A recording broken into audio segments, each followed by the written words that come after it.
quiero animarlos a que podamos ir a Lucas capítulo 9. Y hoy estaremos en los versículos del 10 al 17. Del 10 al 17.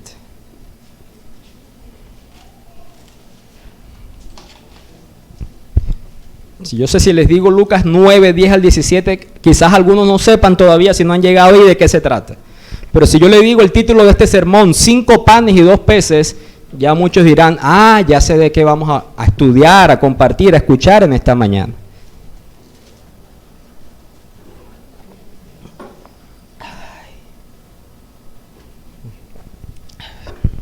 De verdad que está muy rico el café. Lucas capítulo 9, los versículos 10 al 17. Como los que están con regularidad con nosotros, recuerdan, nos ponemos sobre nuestros pies. Yo voy a leer los versículos 10 al 16 y de forma unánime leeremos juntos el versículo 17. Yo leo desde la versión Reina Valera 1960. Si usted tiene otra versión, no hay ningún inconveniente. Vamos a hacerlo con reverencia, por eso les pido que se pongan sobre sus pies. Recuerden, yo leo del 10 al 16 y todos juntos el versículo 17. Vueltos los apóstoles, le contaron todo lo que habían hecho, y tomándolos se retiró aparte a un lugar desierto de la ciudad llamada Betsaida. Y cuando la gente lo supo, les siguió, y él les recibió y les hablaba del reino de Dios y sanaba a los que necesitaban ser curados. Pero el día comenzaba a declinar, y acercándose los 12 le dijeron, despide a la gente, para que vayan a las aldeas y campos de alrededor y se alojen y encuentren alimentos, porque aquí estamos en lugar desierto. Él les dijo, darles vosotros de comer. Y dijeron ellos, no tenemos más que 5 panes y 2 pescados, a no ser que vayamos nosotros a comprar alimentos para toda esta multitud. Y eran como 5,000 hombres. Entonces dijo a sus discípulos, hacerlos sentar en grupos de 50 en 50. Así lo hicieron, haciéndolos sentar a todos. Y tomando los 5 panes y los 2 pescados, levantando los ojos al cielo, los bendijo y los partió y dio a sus discípulos para que los pusiesen delante de la gente. Juntos.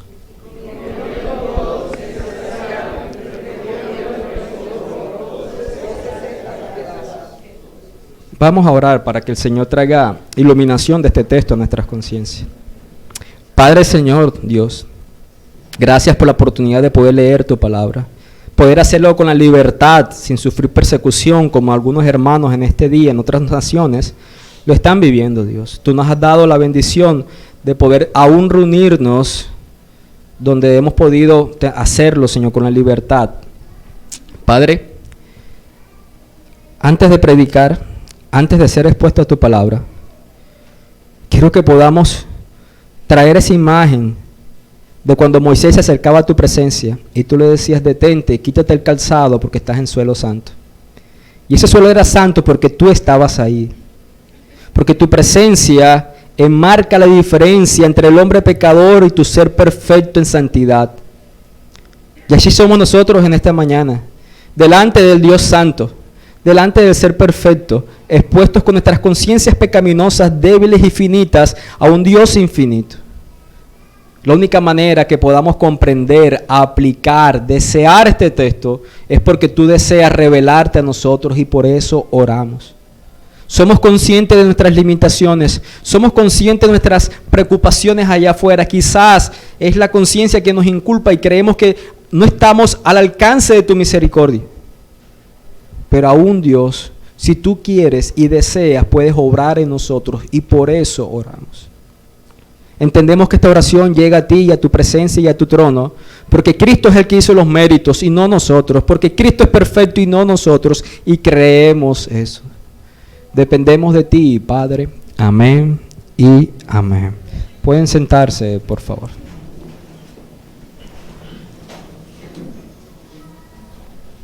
Como les decía, este sermón tiene por título 5 panes y 2 peces. 5 panes y 2 peces. Yo empezaría con una pregunta a ustedes. ¿Habías leído esta historia antes, verdad? ¿O la habías escuchado? ¿O la viste en una película? Esto no es un escenario nuevo, considero, para las personas que se encuentran aquí en esta mañana. Porque si usted algún día en su infancia vio películas de Jesús en Semana Santa, esta escena se encontraba siempre en las películas. Y es que esta escena tiene tanta relevancia en la vida aún de los escritores de los evangelios, de los 4 evangelios, que junto a la resurrección son los únicos dos milagros que se encuentran en los 4 evangelios. No todos los hechos del Señor Jesucristo están en cada uno de los evangelios. Es más, no todos sus hechos están en los evangelios, dice el apóstol Juan. Pero hay 2 milagros que se encuentran en cada uno de los 4 evangelios: la resurrección y este evento de la multiplicación de los alimentos.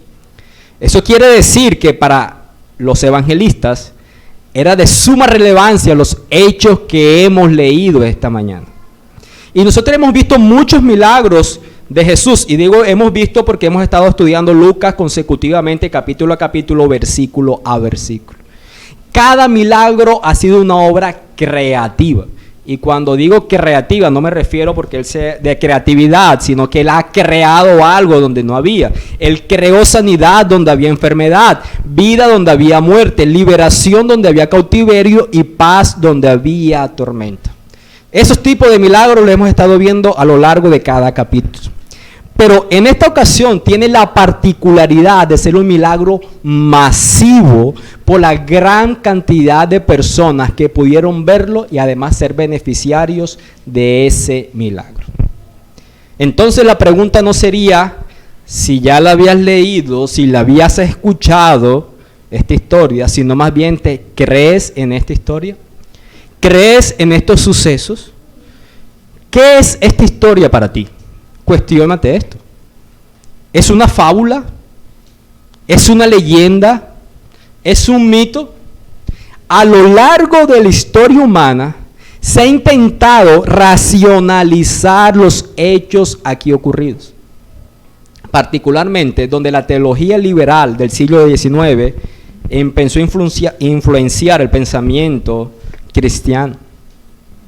Y antes de pasar a la explicación del texto, quiero darle, mientras estudiaba, algo que enseñó de esta misma historia R.C. Sproul, 3 ideas de cómo las personas han interpretado esta historia. Porque si usted se ha identificado con uno de estos escenarios, es una interpretación inadecuada. Dice R.C. Sproul, para algunos es un mito fraudulento. ¿Qué quiere decir con esto? Que para algunas personas cuando han leído esto, eso es un mito fraudulento. Ese es ese tipo de mito que se crea en la imaginación de las personas que tienen una gran estima de un héroe local. Dicen que alrededor de Jesús, para exaltar su importancia, se crearon muchos mitos. Eso es lo que dicen los teólogos liberales. Muchos de los sucesos de Jesús sencillamente son irreales, sino que las personas se los inventaron para realzar su figura y hacer creíble su persona. La otra explicación, que esto es un truco de magia, que lo que Jesús hizo fue preparar el ambiente adecuado. Como leyeron, se fue a un lugar desierto, desolado, y en una cueva cercana a donde iba a recibir a las personas, donde él iba a llegar, había escondido la cantidad de alimentos necesarios que había comprado previamente, y así sorprender a las personas. Yo creo que eso es más milagroso que lo que estamos aquí leyendo. ¿Cómo compras tú alimentos para tantas personas? Y lo mantienes ahí. Entonces de alguna manera estaba la cueva encubierta y él empezaba a meter la mano sin que se dieran cuenta, sacaba alimentos y repartía. Esa es una de las explicaciones, como un truco de magia. Y otra que es gran aceptada por las personas, tristemente, es que es un milagro ético. ¿Qué quiere decir con eso R.C. Sproul? Que lo que Jesús hizo fue en realidad un milagro ético. Convenció a las personas que sí tenían alimento. Dentro de esa gran población, multitud que había, habían algunos que llevaban alimentos, estaban cansados, ya llevaban tiempo escuchando a Jesús, sacaron su alimento para comer, y lo que Jesús hizo fue convencer que a los que sí tenían, dividieran con los que no tenían. Y de esa manera multiplicó los alimentos porque todos pudieron comer. Esta es la explicación favorita de aquellas personas que hablan acerca de la justicia social que el cristiano debe tener con las personas. Una repartición de la riqueza, según ellos, modelada por Jesús. Pero mis queridos hermanos y amigos, no es esta la explicación adecuada de esta historia. En realidad la explicación es más sencilla, pero debe ser vista con los ojos de la fe. Aquí lo que estamos viendo es al Dios encarnado, a Jesús, manifestando su poder. Pero como lo hemos dicho varias veces, el marco donde Jesús siempre muestra su poder omnipotente es la compasión y el amor. Cada vez que hemos visto a Jesús obrar poderosamente, ha sido para favorecer a alguien que tenía alguna necesidad humana. Jesús nunca manifestó su poder para alardear de sí mismo. Él lo hacía para subsanar alguna necesidad humana. ¿Recuerdan al leproso? ¿Recuerdan a aquella viuda que además de ser viuda estaba enterrando a su único hijo? Que Él resucitó. Cada vez que Jesús manifestó poder, lo hizo en un contexto de manifestar compasión y manifestar amor. Esta historia se entiende así, pero necesita entonces ser leída con los ojos de la fe. ¿Cómo quiero que podamos ver esta historia? Quiero que lo podamos ver desde los ojos compasivos de Jesús y cómo esa compasión se manifiesta en este relato. Ese atributo de la compasión, cómo se manifiesta en ese relato. Vamos a ver la compasión de Jesús en diferentes escenarios en esta misma historia. La primera parte sería entonces la compasión frente al cansancio. La compasión frente al cansancio, versículo 10. Vueltos los apóstoles. ¿De dónde venían los apóstoles? Recuerden, en los versículos del 1 al 6, los apóstoles habían sido comisionados, se les había dado el mismo poder y la misma autoridad de Jesús para que ellos fueran a hacer sus primeras prácticas laborales, su primera experiencia como misioneros. Él les dice, vayan, ¿y qué es lo que tenían que hacer? Prediquen el reino de Dios, sanen a los enfermos, decía el versículo 2 del capítulo 9. ¿Cuánto tiempo iban a hacer esta primera experiencia? No lo sabemos. Lo que sí les puedo decir que en la región donde los envió, que es Galilea, habían 204 poblaciones y aldeas en esa región. Significa que era una labor ardua para estos 12. Tenían que dividirse estas poblaciones para ir a recorrer y una vez más predicar el evangelio que ya llevaba Jesús durante 18 meses predicándoles a esta población. Entonces ellos se devuelven hacia donde estaba Jesús, que se supone que es Capernaum, que era como la base de su ministerio, y ellos empezaron a rendir un informe, a comentarle a su maestro cómo les había ido. Y dice que Jesús se los lleva a un lugar aparte. Tomándolos, se retiró aparte. El Evangelio de Marcos, como les dije, que esta historia está en los 4 evangelios, nos da una mejor explicación de por qué se los lleva a un lugar aparte, a un lugar desolado. Marcos capítulo 6, versículo 31, dice lo siguiente: vengan, apártense de los demás a un lugar solitario y descansen un poco. Porque había muchos que iban y venían y ellos no tenían tiempo ni siquiera para comer. Ellos no tenían tiempo ni siquiera para comer. ¿Cuál fue la intención de Jesús? No solamente era escuchar cómo les había ido, recapitular, corregir, seguir discipulándoles, instruyéndoles, sino que ellos pudieran descansar. Mis hermanos, el ministerio tiene una gran presión y una ocupación constantemente. Ustedes de alguna manera han sido muestra de eso. Ustedes, si trabajan en un horario de oficina, usted sabe cuál es la hora de oficina. Aunque algunas empresas no saben qué es una hora de oficina y quieren que sus empleados estén laborando a disposición completa. Sin embargo, así sea que usted tenga un turno nocturno, usted sabe que su turno tiene una hora de inicio y una hora final. Este tipo de labor, de servicio, lo que es el ministerio cristiano, no tiene encasillado. Uno entiende que hay un horario disponible. Sin embargo, por las diferencias de agenda y necesidades a veces agobiantes del alma, no tiene como un horario marcado. Lo hemos vivido en comunidad, yo con ustedes, ustedes conmigo. Siempre hay una gran preocupación, siempre hay una gran ocupación, siempre hay algo por hacer. Mis hermanos, la necesidad humana no tiene límites. Usted está ayudando a un sector, a unas personas, y hay otro tipo de eventos con otras personas. Eso siempre pasa. Por eso el Señor Jesús decía, mira, la mies es mucha y los obreros son pocos. Siempre hay asuntos por atender. Jesús mismo lo vivía, atendiendo a una y otra persona dentro de las multitudes, en poblaciones, iba y lo hacía. Y Jesús comprendía físicamente lo que el ministerio demanda del ser humano. Ustedes recuerdan el milagro de cuando calmó la tempestad, ¿verdad? Que lo vimos en el capítulo 8. ¿Qué estaba haciendo Jesús en medio de la tempestad? ¿Recuerdan? Dormía. ¿Por qué estaba durmiendo? Porque venía de un día muy agotador. Él se sentía exhausto, tan cansado, que estaba una tormenta donde los demás tenían miedo y él estaba un bebé durmiendo.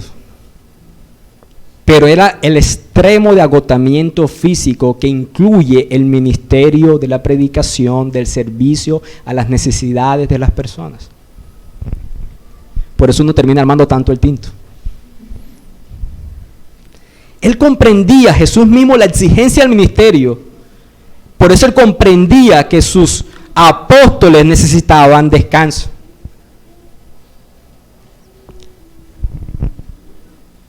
Dios entiende que el ser humano necesita descanso. Es más, hemos intentado modelar o copiar el modelo de Dios. ¿Qué dice Génesis? Dios trabajó ¿cuántos días? Y descansó uno, ¿no?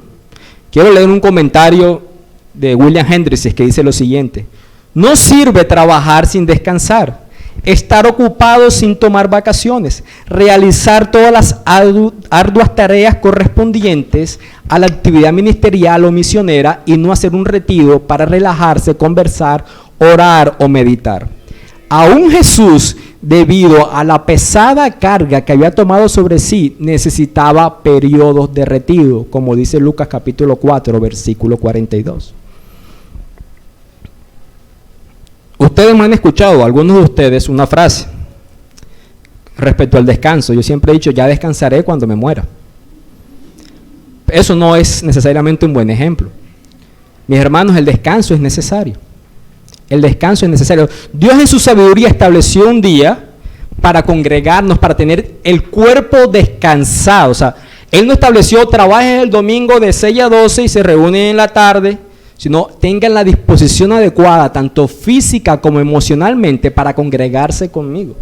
Al mismo tiempo que puedan tener un día apartado de las funciones que puedan tener entre semanas.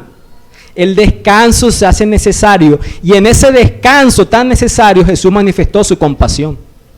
Lo retiró porque sabían la presión. Dice el texto de Marcos que las personas iban y venían, era constantemente, estaban viendo lo que nunca habían visto, tantos milagros. Prácticamente Jesús estaba erradicando la enfermedad dentro de la región de Galilea, y allá los hospitales ya estaban vacíos. Entonces era una y otra persona yéndose a ellos, y eso era agotador. Pero sigue diciendo el versículo que no solamente los tomó y si los retiró aparte a un lugar desierto. Cuando dice un lugar desierto, la traducción literal sería desolado, es decir, solitario. No era un desierto literal de dunas y arena. Porque tú lees el relato de Marcos y vas a ver que la multitud, cuando iban a compartir los alimentos, se sentaron sobre la hierba verde. Era cerca de la Pascua, era cerca del mes de abril, era la primavera. Entonces cuando dice que se los llevó a un lugar desierto, era un lugar solo, porque para descansar lo que se necesita muchas veces es que soledad. No, yo no creo que cuando uno dice que necesita descansar se va a ir a un centro comercial. Usted quiere entretenerse, pero no creo que sea descansar. Y al lugar donde se los lleva, dice el versículo 10, era alrededor, cerca de la ciudad llamada Betsaida. Y este nombre es importante, no solamente porque en esa ciudad habían nacido Pedro, Andrés, Felipe y Natanael, sino por algo que les quiero compartir al final del sermón. Guarden ese nombre. La ciudad se llamaba Bethsaida. La segunda compasión, o el segundo escenario de compasión que vemos de Jesús, es la compasión frente a la ignorancia, que vemos en el versículo 11, la parte A. Jesús dice lo siguiente: y cuando la gente lo supo, le siguió, y él les recibió y les hablaba del reino de Dios. ¿Cómo continúa esta escena? Jesús y sus apóstoles intentan pasar desapercibidos. Estaba la multitud. Él les dice, vámonos aparte. Se montan a la barca. Están en el lago de Galilea o en el mar de Galilea. Y ellos se van a ir a aquella población. Y a alguien los reconoce. Allá van. ¿Y qué dice? Que al reconocerlos, las personas los siguieron. ¿Cómo hicieron para seguirlos? Se fueron corriendo alrededor de la orilla del lago. Allá va la barca, allá va. Y eso es una distancia de unos 8 kilómetros. Las carreras que han hecho aquí en Valledupar son de ¿qué? 5 o 10 kilómetros. 5K. Esto es una distancia de 8K, de 8 kilómetros. Primera maratón de Bethsaida.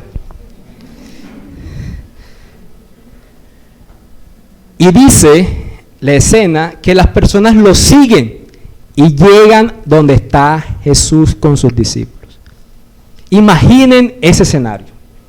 Por un momento ustedes son apóstoles del Señor Jesús, por un momento. Y están ahí en la barca.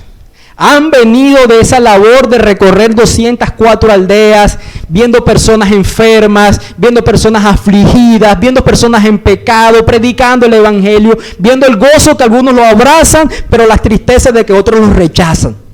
Algunos los reciben con alegría, otros se burlan de ustedes, los evangélicos. Y se encuentra con Jesús y Él les da la gran noticia de las vacaciones, el descanso. Tienen todo montado, los alimentos que a ustedes les gustan, van en la barca a desplazarse y van llegando al sitio adecuado y a las personas que han estado ustedes sirviendo, llegan nuevamente a interrumpirle. ¿Qué habría en su corazón de ustedes? Seamos honestos. Frustración, ¿no? ¿Cómo se han sentido cuando las vacaciones han sido interrumpidas o algún plan específico ha sido interrumpido?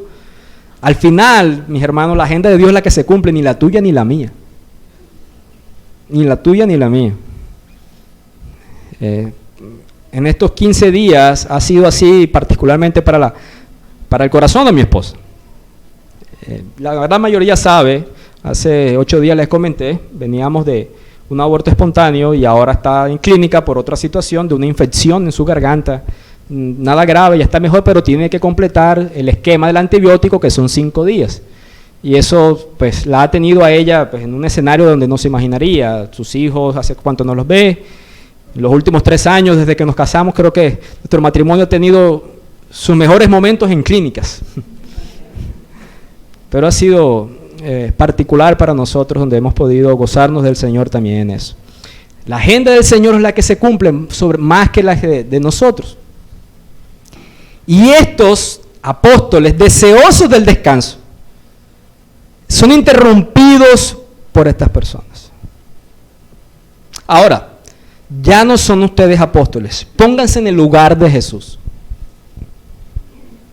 ¿Qué le dirían ustedes a las personas que han estado sirviendo una y otra vez y ustedes están entrenando a este grupo de hombres para delegarles y comisionarles la extensión del reino de Dios, porque se acercaría a su partida a Jerusalén y allá se encontraría con la muerte? ¿Qué le dirían? Señores, lo lamento, hoy estamos cerrados, tenemos un horario de oficina, hoy no es el lugar adecuado para esto, hoy mi tiempo, solo por este día se lo quiero dedicar solamente a ellos. Por favor, devuélvanse a sus lugares y mañana con el mayor de los gustos los recibiremos según orden de llegada, repartimos unos fichos y nos vemos el día siguiente, mañana, aquí en este lugar, algo así por el estilo. Pero, ¿qué dice el versículo 11? Dice que y Él les recibió. ¿Qué quiere decir eso? Que Jesús los ve y en vez de sentirse frustrado, cansado, sabiendo lo que implica el desgaste del ministerio, sale al encuentro con ellos. Personas que muchas veces lo buscaban por el beneficio y no porque realmente aceptaban su mensaje. ¿Cómo se llama eso? Compasión, misericordia, gracia, un amor incomparable. Él sale a su encuentro con afecto, los saluda, es intencional para con ellos, no los ignora o los rechaza, sino que al contrario, les hablaba del reino de Dios. ¿Por qué les hablaba del reino de Dios? Marcos nos da una mejor explicación. Marcos capítulo 6, versículo 34, dice lo siguiente.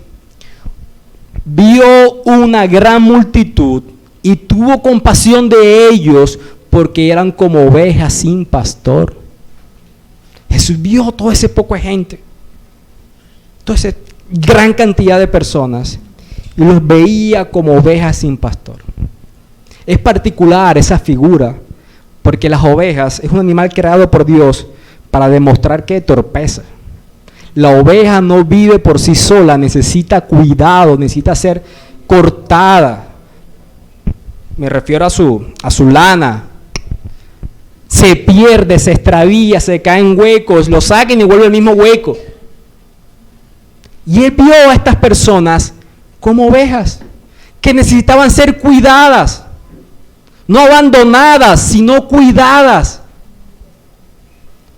Y cuando dice que eran sin pastor, él sabía que estas personas espiritualmente eran lideradas por maestros de la época, fariseos y escribas, que lo que habían hecho eran poner cargas sobre ellos que ni ellos mismos llevaban.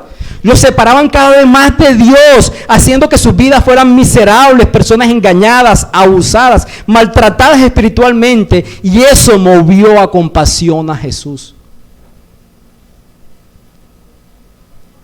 ¿Quién eran los fariseos con las viudas?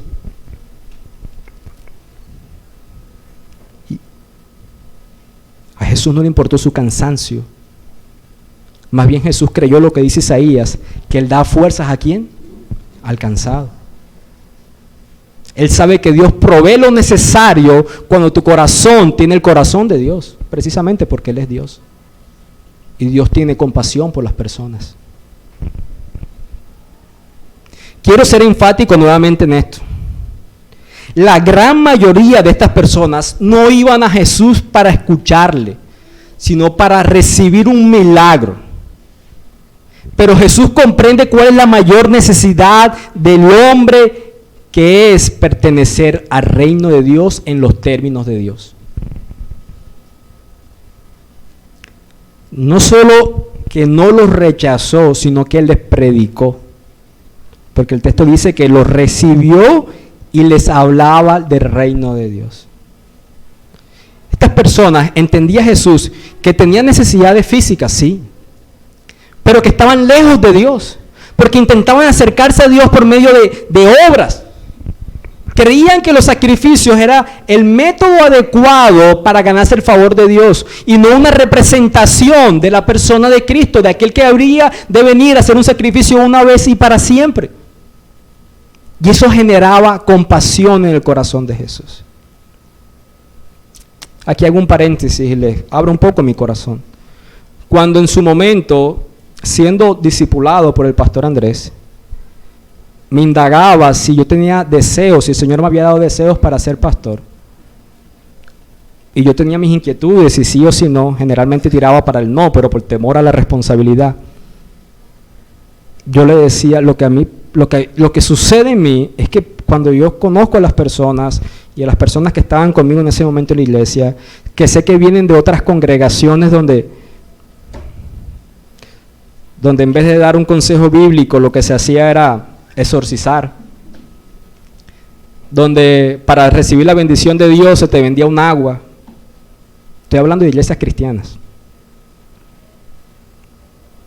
donde se le decía que si permanecía en la enfermedad en ella era porque no tenía fe, y traía agobio al corazón de las personas que yo conocía alrededor. A mí eso me dolía y yo quería saber, traer la verdad de Dios que el Señor me había dado a mí, a ustedes. Yo entiendo este pasaje, porque Dios ha puesto esa disposición en mi corazón. Y la ponen todo cristiano. Todo cristiano tiene que manifestar compasión a las personas alrededor. Una compasión particular frente a la ignorancia espiritual. Si usted tiene a alguien a su alrededor que no conoce de Dios o cree que está bien con Dios porque Dios le ha favorecido, eso tiene que dolerle en su corazón y entender que esa persona va feliz al infierno, pero va feliz. Y usted tiene que traer primero la mala noticia para dar la buena noticia del Evangelio. Y eso es lo que Jesús hace. Manifiesta compasión en la ignorancia espiritual. Pero como tercer punto, también manifestó compasión frente al sufrimiento, que es la parte B del versículo 11. Porque dice que sanaba a los que necesitaban ser curados. Mis queridos hermanos, el sufrimiento humano atrae la compasión de Dios. Hemos dicho muchas veces que no se trata solamente del poder para sanar, sino de la compasión para hacerlo. Tener poder y no tener compasión, lo único que te hace ser un charlatán, embaucador y mentiroso. Muchas veces les he dicho, ¿qué pasa con esos televangelistas que proclaman sanidad, pero solamente lo hacen en eventos donde cobran? Charlatanes. Porque si tuvieran poder y la compasión de Jesús, ¿estarían dónde? En los pabellones de las clínicas de los niños con cáncer. ¿Ustedes han visto un niño pequeño sufriendo con enfermedades terminales? Eso es doloroso. Y que a cualquier ser humano mueva compasión. Menos a estos charlatanes que dicen que tienen poder. Jesús no es así. No era así con Jesús. Él, sabiendo de la dureza del corazón de estas personas y como un acto deliberado, voluntario, usaba su poder en beneficio de esas personas porque al verlas él era movido a compasión. Estas personas eran las que iban a decir después, libera a Barrabás y crucifica a Jesucristo. Pero aún así manifestó su compasión junto con su poder para liberarlos, sanarlos y beneficiarlos. Dice el pastor John MacArthur, si vas a ser un representante de Cristo, si vas a pertenecer a Cristo, si vas a nombrar su nombre, entonces debes andar como Él anduvo. Y lo que el mundo necesita ver de nosotros es este mismo tipo de compasión. Una compasión en el sufrimiento físico y primariamente una compasión por la ignorancia espiritual. No podemos ignorar las debilidades de las personas a nuestro alrededor. Y si estás cansado, Jesús también tiene compasión de los que están cansados. Y Él multiplica las fuerzas del cansado, no es una excusa. ¿Sabes qué sucede cuando es una excusa primaria? Que te amas más a ti mismo que lo que amas al Señor. El descanso es adecuado y debemos descansar. Pero no podemos hacer de eso una excusa constante para no servir al necesitado en medio de nosotros, alrededor de nosotros. Queremos parecernos a Jesús, mostremos compasión en cada uno de los escenarios donde nos encontramos, particularmente por la ignorancia espiritual. Como último punto, una compasión frente al hambre. Y aquí pasamos a lo que en sí es el milagro de la multiplicación de los alimentos. Los versículos 12 al 17 que ya hemos leído. ¿Cómo continúa? El día comenzaba a declinar. Y los apóstoles hicieron lo que mejor sabían hacer. Aconsejar a Jesús, a la fuente de toda sabiduría, como si necesitara ser aconsejado, y ser incrédulos para con Él. ¿No es lo que hacemos en nuestras oraciones? Ellos se acercan a Jesús. Dice que los 12, probablemente los 12 fueron a Jesús y lo sacaron donde estaba la multitud. Un momento, necesitamos hablar con Jesús y lo traen a un lugar aparte.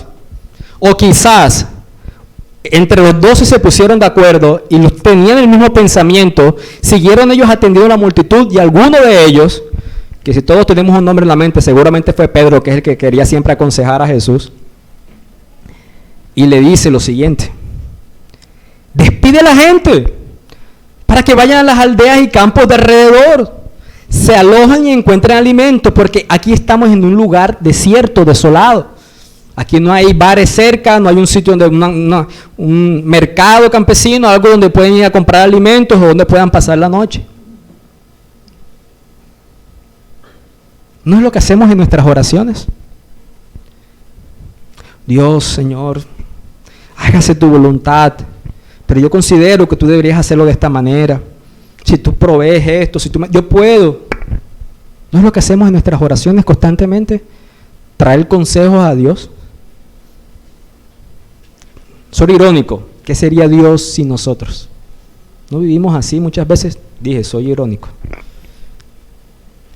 O sea, lo que quiero decir que este escenario de los apóstoles no es un escenario ajeno a la realidad nuestra.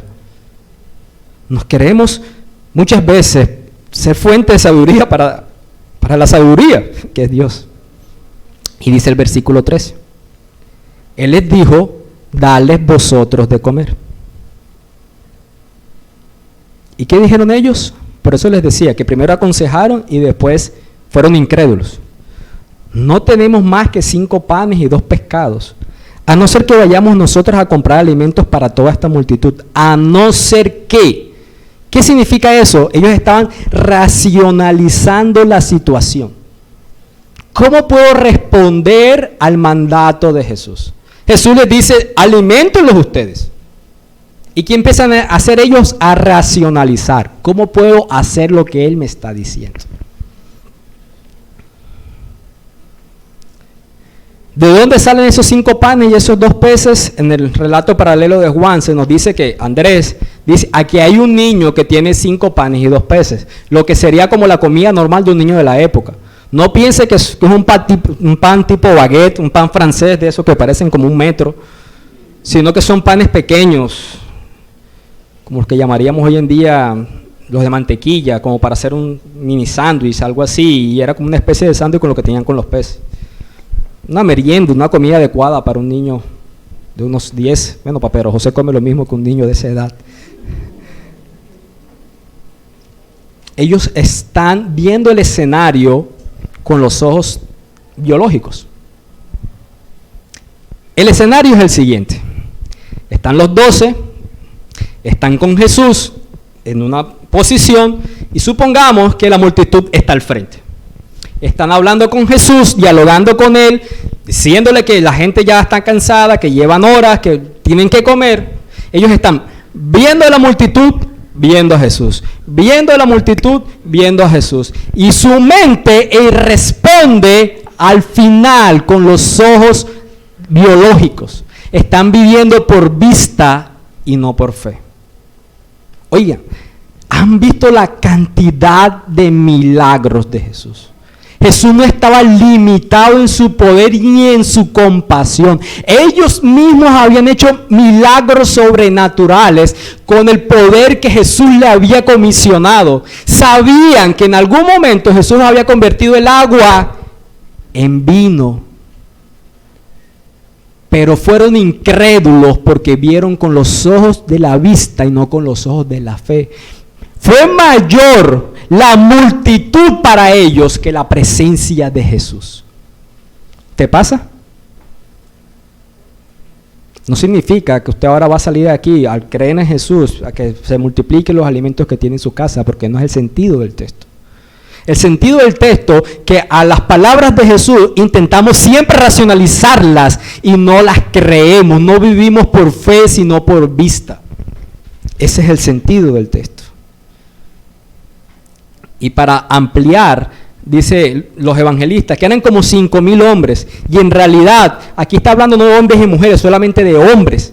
Quiere decir que también habían mujeres, quiere decir que también habían hijos. Se calculan que eran unas 20,000 personas en ese día. Entonces dijo a sus discípulos, por lo menos ya que no lo hicieron, siéntolos en grupos de 50 en 50, así va a ser más fácil repartir. Ya que no son capaces de alimentarlos, por lo menos organícenlos. ¿Son capaces de eso? Bueno, está bien. Así lo hicieron, dice el versículo 15, y los hicieron sentar a todos. Versículo 16, Jesús tomó los panes, tomó los peces, levantó los ojos al cielo y los bendijo, los partió y se los dio a sus discípulos para que los pusieran delante de la gente. Lo que sucede cuando Jesús levanta los ojos al cielo, está diciendo, estas personas no son alimentadas por estos alimentos, son alimentadas por ti.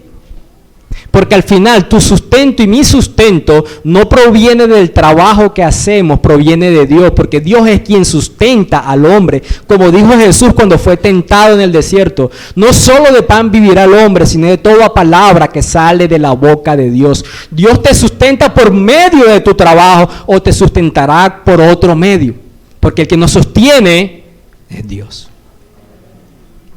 Eso es lo que Él hace cuando miró hacia el cielo y bendijo los alimentos. Gracias, Padre, porque tú sustentas a las personas. Y yo creo eso, y tú vas a sustentar a estas personas que están aquí. No sabemos cómo sucedió. No sabemos si fue en la mano de los apóstoles que se multiplicó los alimentos. Eso no lo dice. Cuando iban en sus canastas, no sé si ellos sacaban y miraban para atrás y está lleno otra vez. Algo sucedió. Lo que sí sabemos, como dice el versículo 17, que todos comieron y se saciaron. Y si tenían el alimento,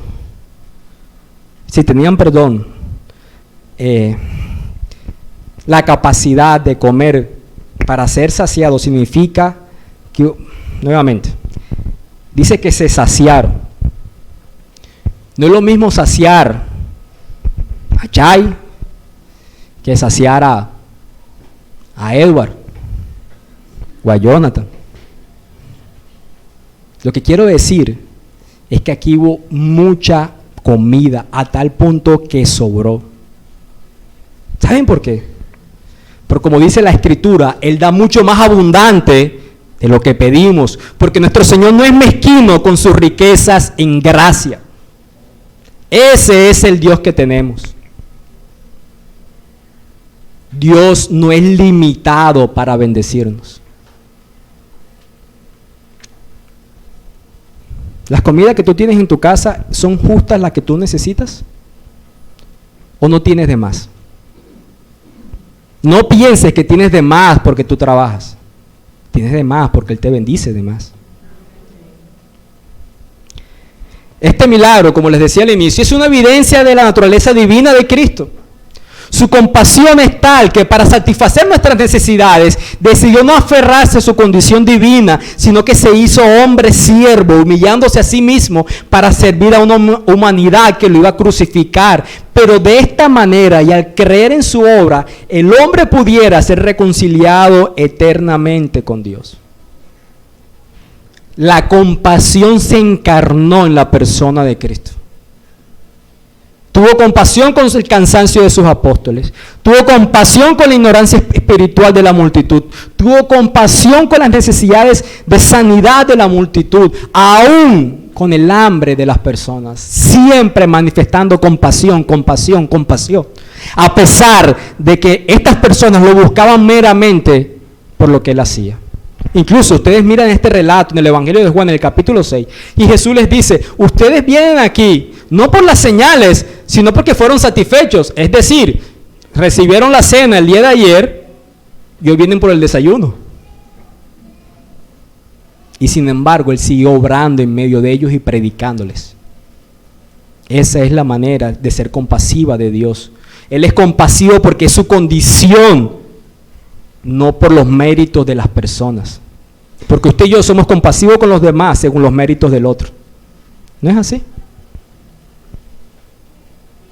Recuerden, les había dicho una tarea, no olvidaron un nombre de una ciudad. ¿Cuál es? Betsaida. Lucas capítulo 10, vayamos allá. Y con esto terminamos. Versículos 13 y 14. Lucas capítulo 10, versículos 13 y 14. Dice lo siguiente. ¡Ay de ti, Corazín! ¡Ay de ti, Betsaida! Que si en Tiro y en Sidón se hubieran hecho los milagros que se han hecho en vosotras, tiempo asentadas en silicio y ceniza se habrían arrepentido. Por tanto, en el juicio será más tolerable el castigo para Tiro y Sidón que para vosotras. ¡Wow! ¿Qué está diciendo ese texto? ¿Y por qué la relevancia de esa ciudad Betsaida? lo que está diciendo, estas ciudades con las que le está comparando, Tiro y Sidón, eran ciudades paganas, idólatras, que adoraban a Baal. Y les está diciendo, ustedes percibieron muchos milagros, tanto como este que fue masivo, 20,000 personas alimentadas donde no había comido. Pero ustedes rechazaron al Cristo. Es mayor el juicio para los religiosos, los expuestos a Cristo, los que lo buscan meramente por los beneficios, que para el incrédulo. Entonces, a la pregunta que les hice al inicio, ¿crees en este relato? ¿Crees en Jesús? ¿Crees en Él como el Hijo de Dios que vino a reconciliar al mundo con Dios? Porque tú estás siendo expuesto con regularidad al Evangelio del Señor, a las obras que Él ha hecho, y cuál es tu respuesta para con Él. Mejor te hubiera sido nunca, entonces, no haber sido expuesto a su Evangelio. Esto es un llamado, esto no es una advertencia de temor, esto es un llamado, que Él ha hecho todo eso para evidenciar que Él es verdaderamente el Hijo de Dios y que tiene tanta intención de reconciliarse contigo que dio a su propio Hijo para que nunca más estés separado de Él. Ven a Él en arrepentimiento y fe. Hoy es el día de tu salvación. Si te arrepientes y crees en Él, por favor, no lo ignores. No seas como estas personas que quieren estar con Jesús por lo que Jesús ofrece, otorga en su gracia común, que te lo sigue dando todos los días. El sol nace para ti también. Acércate a Jesús, porque es el único camino de salvación. Porque es el único nombre dado a los hombres por el cual el hombre puede ser salvo en esta mañana. Amén. Vamos a orar. Amado Dios, Señor, bendito seas en tu infinita misericordia y gracia. Hemos podido ver tanta compasión tuya en esta mañana. Hemos podido ver tu corazón, ver tus prioridades. Amas ayudar, no ignoras las necesidades humanas, sobre todo las espirituales, siempre trayendo la predicación de tu reino, donde tú eres Rey, Señor Jesucristo, donde nosotros somos tus súbditos, donde el único requisito para pertenecer a tu reino es abandonarnos de nuestra propia justicia y creer que tu justicia es perfecta, por la cual el Padre nos puede aceptar si creemos en ti y nos arrepentimos de nuestros pecados. Ayúdanos a ser compasivos como tú lo eres. Ayúdanos a manifestar esa compasión también con las necesidades físicas de las personas. Bendito seas Dios. Amén y amén.